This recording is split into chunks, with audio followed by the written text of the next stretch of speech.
Yes! Allez!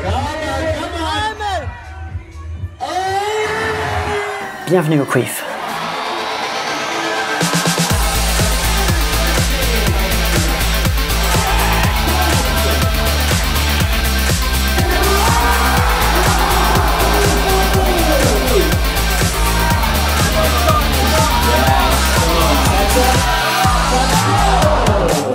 Salut tout le monde, alors je suis à Sheffield, à 1 heure à peu près de Manchester, en train de filmer le Quiff pour Climbing Daily avec Matt. Hey, can you hold it for me? Yep. Thanks. Alors vous avez compris, c'est pas prévu de faire un relais vertical avec ça normalement. En fait l'événement est tellement cool, il y a du beau monde, il y a une super ambiance, je me suis dit que ce serait dommage que ceux qui suivent l'émission puissent pas en profiter. Du coup on va essayer d'improviser quelque chose, ce sera un peu bizarre forcément vu que je peux pas m'y consacrer complètement. Mais voilà, on va essayer de faire peut-être un peu comme pour les championnats du monde, vous montrer un petit peu les à côté, l'ambiance, puis bah, on va voir ce que ça donne. Amusez-vous bien. C'est bon. C'est bon.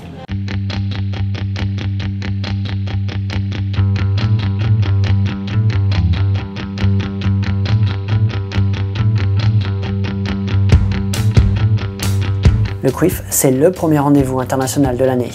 Et on y retrouve donc beaucoup d'immenses noms de la grimpe. Pourtant, ça reste une compétition bon enfant. Pas de stress donc, les grimpeurs profitent de se retrouver. Il n'y a que 2 Français, Mel et Manu, mais je sais qu'il y en a pas mal qui se débrouillent assez bien dans notre langue, donc on va les forcer à pratiquer un peu. Tu parles français? Oui, un peu. Normalement, on est en Coupe du Monde. Ouais, c'est plus stressant. Tout le monde, ils sont avec l'équipe. Ici, c'est tout calme. Tout le monde a le plaisir. Ils veulent grimper ensemble. Mais c'est magnifique comme ça. On est des copains. C'est mes copains. Et c'est cool de les voir ici avant que les compétitions ils commencent. Ouais, c'est vraiment cool. Il y a vraiment beaucoup des belles blocs. Quelques-uns qui sont un peu spéciaux avec les cracks et tout ça. Alors là, je filme la vidéo que Manu a filmé de la vidéo du mec Don Bouldering. Exactement. Le bloc c'est que des fissures, j'ai mis une tape autour de ma main pour que ce soit plus facile, sinon je ne bougeais pas. Et puis dans la dernière, j'étais cuit, j'ai mis la main tout au fond du volume, impossible de l'enlever. Donc je me suis mis un peu la panique tout là-haut et puis au final j'ai réussi à la sortir, mais ça m'a bien pris quelques secondes, quoi.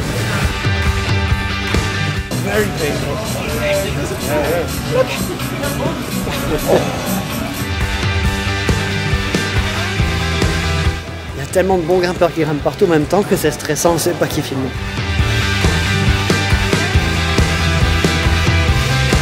Alors hier, l'homme qui parle tous les langages. Les blocs sont cool quoi. Ouais. Ouais. Difficile? C'est beau hein.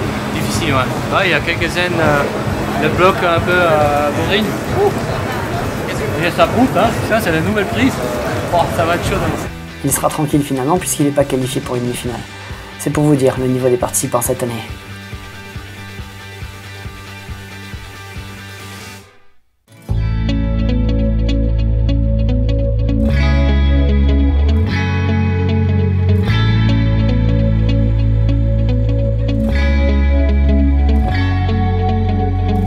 On retrouve Manu par contre, qui a réussi à accéder au demi et a tenté de garder les couleurs de block-out, mais ça n'a marché que le temps du premier bloc.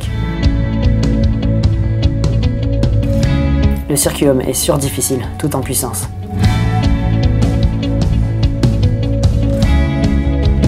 Pendant ce temps, chez les filles, Mel est plutôt relâchée et en pleine forme. Elle maîtrise très bien son circuit et gagne son ticket pour les finales.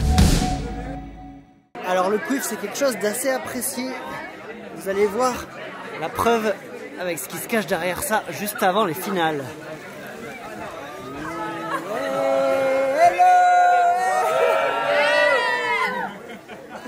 Not yet.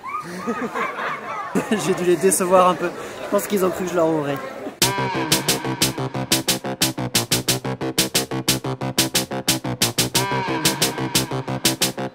Alors pour les finales, je vous préviens, ça part en vrille.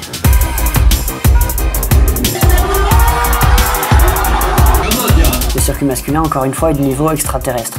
Jong Wong doit tout donner pour sortir le bloc 2 en 4 essais. Il est alors le seul à avoir sorti une voie de finale.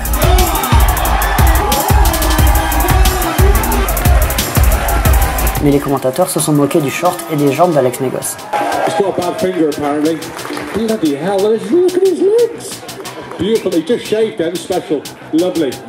Du coup, pour répondre à l'humour anglais, il fait une postée avant le bloc 3.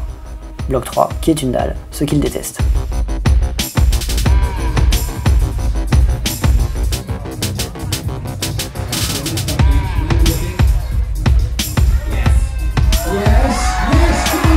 sauf qu'il réussit au deuxième essai.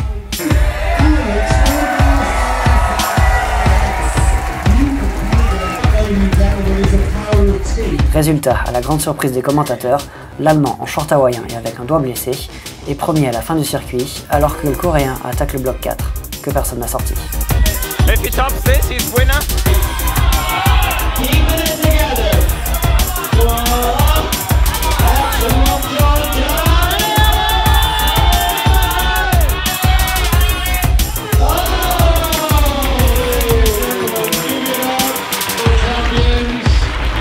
Et oui, à la surprise générale, dont lui le premier, c'est Alex qui remporte la compétition, en étant le seul à sortir une dalle.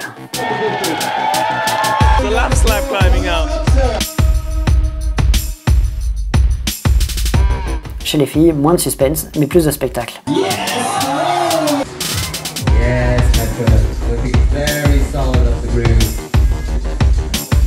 Notamment grâce à une Mélissa Lenevé en super forme.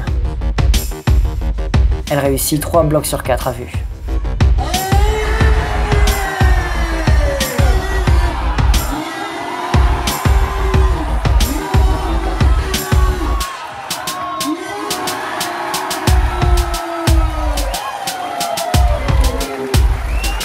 Pour elle, ça s'est très bien passé, elle a vraiment bien grimpé. Et en fait, j'attends pour elle pour la demander si on boit une bière ensemble. J'ai cassé le pied. En fait, on est 2 retraités. C'est-à-dire qu'il y a plusieurs personnes qui nous ont demandé si on fait encore de l'escalade. Mais oui, on fait encore de l'escalade apparemment, tu vois. Ensuite, est-ce que c'est la bière ou les Anglais qui font décidément tout à l'envers, mais ils inversent le placement du podium. C'est Sean qui doit tout ranger. Mel manque de tout casser en montant sur la première marche. Puis Alex semble débarquer de la plage pour monter à son tour sur la première marche, symbolisé, humour anglais toujours, par un doigt d'honneur.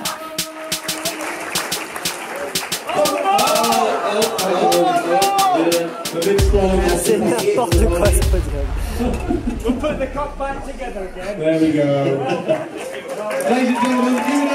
Alors voilà, c'est sur cette victoire surprise de mes gosses et sur cette belle surprise de Mélissa que ça se termine.